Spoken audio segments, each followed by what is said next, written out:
Berawal dari menghadiri acara halal bihalal dan pagelaran wayang kulit di rumah salah satu warga desa Karangturi, Kecamatan Gantiwarno, Klaten, Jawa Tengah, Sabtu, 12 April 2025, malam sampai dengan Minggu, 13 April 2025, pagi, ratusan warga mengalami keracunan.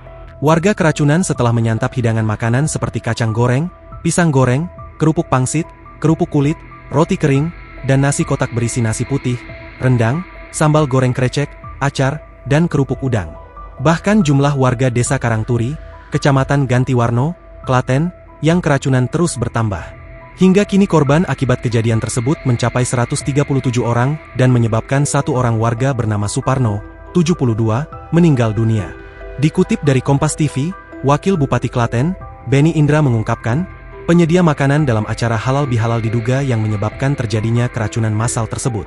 Laporan yang kami terima dari teman-teman, rekan-rekan yang berada di lokasi, pada saat kejadian hari Senin, itu yang masak adalah warga masyarakat, dan ini masih dalam proses penanganan dari tim Inafis dari Polres Kabupaten Klaten. Tuturnya di Klaten, Selasa, 15 April 2025. Menurut keterangan Beni, beberapa warga merasakan gejala awal berupa mual, diare, dan demam usai menghadiri kegiatan halal bihalal yang dimeriahkan pentas wayang sampai Minggu, 13 April 2025, dini hari. Lantas, pada hari Senin, 14 April 2025, jumlah korban yang merasakan gejala serupa semakin banyak, hingga akhirnya warga melapor ke kepala desa.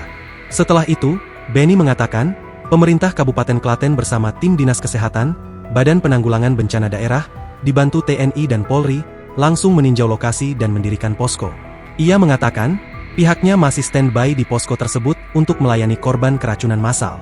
Dari tim Inafis juga melakukan identifikasi terkait dengan penyebab dari keracunan ini. Ucapnya, terkait dengan makanan yang disajikan dalam acara tersebut, Beni menyatakan, tidak ada sesuatu yang mencurigakan.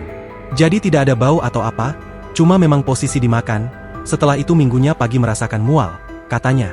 Dan ini karena terjadi secara massal, rekan-rekan dan warga masyarakat juga posisinya menyimpulkan bahwa terjadi keracunan terkait makanan yang dikonsumsi malam harinya, tambahnya. Namun, Beni menegaskan, pihaknya belum bisa memastikan penyebab keracunan dari bahan makanan atau proses pengolahan. Download Tribun X sekarang, menghadirkan lokal menjadi Indonesia.